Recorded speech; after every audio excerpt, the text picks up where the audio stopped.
The Senate has recently approved the new tax reform already, popularly known as the additional excise tax. So what does this exactly mean? What are the possible impacts on automobile manufacturers and dealers? How will it affect the cost of acquiring brand new vehicles? When will it be effective? Let's find out.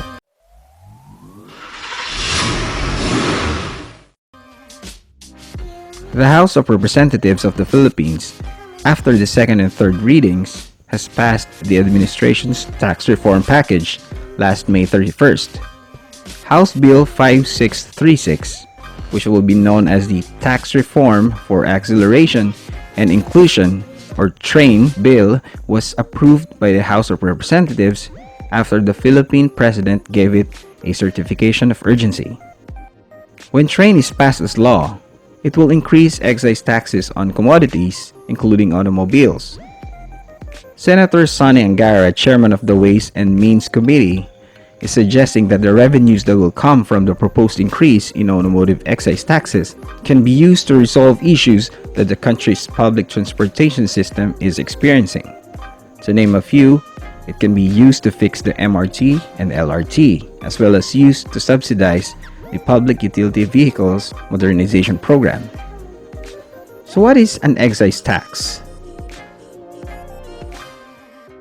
According to BIR, excise tax is a tax on the production, sale, or consumption of a commodity in a country.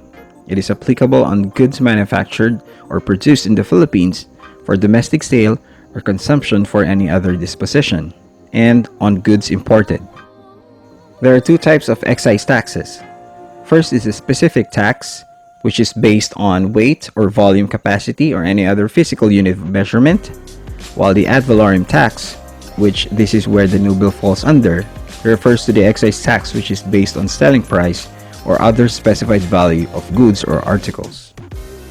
The computation for the ad valorem tax is the number of units or other measurements times the selling price of any specific value per unit and times the ad valorem tax rate. Here are the major classification of excisable articles and related codal section. As you can see, automobiles are under miscellaneous articles. Here's the table so you can have an idea on how much the tax will be. For vehicles below 600,000, it has a 2% rate. For 600,000 to 1.1 million, 12,000 pesos plus 20% in excess of 600,000. For 1.1 million to 2.1 million, it's 112,000 pesos plus 40% in excess of 1.1 million. And for 2.1 million pesos and above, it's 512,000 pesos plus 60% in excess of 2.1 million. As you can see here, as the cost of the vehicle becomes higher, so is the rate. So what are the possible impacts on automobile manufacturers and dealers?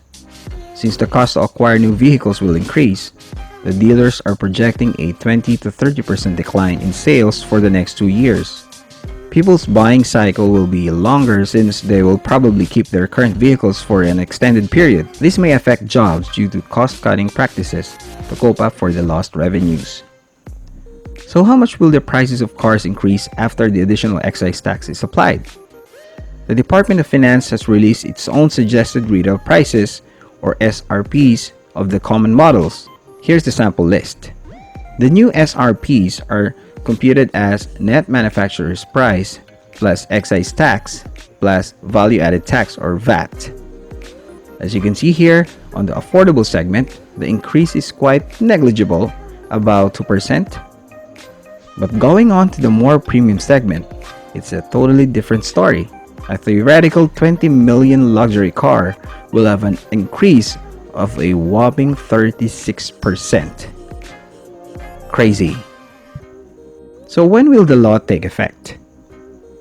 Automobile excise taxes will increase based on the schedule here and will also be implemented in 2 phases.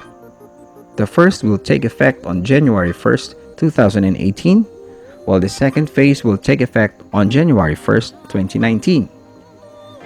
Yep, the first phase is already a few months away. No wonder we can sense a panic on prospective buyers. We're pretty sure where Christmas bonuses, 13th month and 14th month pays will be allocated at the end of the year. So question, Should you rush in and make the purchase before 2018? I say it depends. If you're actually planning or scheduled to buy a vehicle next year, then by all means get it immediately, especially if you are aiming for the more premium kind. But if you originally have no need to purchase an automobile for the next 2 or 3 years, then hold your horses, because instead of saving money, you may end up spending more. How so? Look at it this way. If you buy now thinking that you will save hypothetically around 200,000 pesos by buying 2 years earlier, think again. You might have saved 200,000 pesos up front, but you should also consider the vehicle's depreciation cost. On average, a new car will lose 60% of its total value over the first 5 years of its life, or 35% on the first 2 years.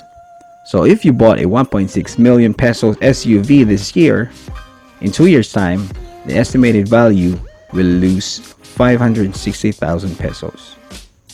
So instead of saving, you might actually be losing money. This, of course, is in the assumption that you still have a perfectly working vehicle to use, and replacing it is not yet a necessity. So what are your thoughts? Are you one of those who are in panic buying?